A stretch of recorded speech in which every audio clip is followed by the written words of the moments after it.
ഇന്നത്തെ നമ്മുടെ വീഡിയോ നമ്മുടെ പറമ്പിൽ നട്ട കാച്ചിലിൻ്റെ വിളവെടുപ്പാണ് കേട്ടോ കാണിക്കുന്നത്. അപ്പോൾ ഞാനിവിടെ ഒരു വർഷമായി ഇത് നട്ടിട്ട്. അപ്പോൾ ഇതിൻ്റെ തണ്ടൊക്കെ ഇപ്പോൾ ഇതാ പ്ലാവിലോട്ട് നോക്കിയാൽ കാണാൻ കയ്യും ഒക്കെ ഉണങ്ങിയിട്ടുണ്ട്. അപ്പോൾ നമുക്കിത് എത്രത്തോളം ഉണ്ടെന്നൊന്ന് കളച്ച് നോക്കാം.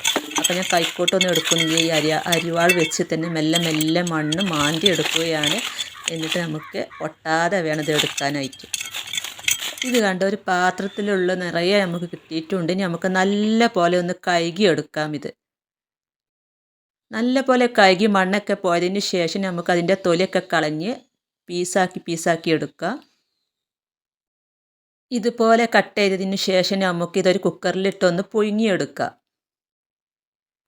ആവശ്യത്തിനുള്ള ഉപ്പും വെള്ളവും ഒക്കെ ചേർത്ത് അടുപ്പത്ത് വെച്ചിട്ടുണ്ട്. ഇനി നമ്മൾ ഇതിലോട്ട് കാന്താരിയും ചെറിയുള്ളിയും പുളിയും വെച്ച് നല്ലൊരു അടിപൊളി ചമ്മന്തി ഉണ്ടാക്കാൻ പോവുകയാണ്.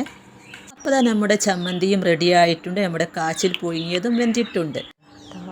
വൈകുന്നേരം നമുക്ക് നല്ലൊരു കട്ടൻ ചായയും അതുപോലെ നമ്മുടെ കാച്ചിൽ പുഴുങ്ങിയതും നല്ല കാന്താരി ചമ്മന്തിയും കൂട്ടിയാലുണ്ടല്ലോ അടിപൊളി ടേസ്റ്റ് ആയിരിക്കും.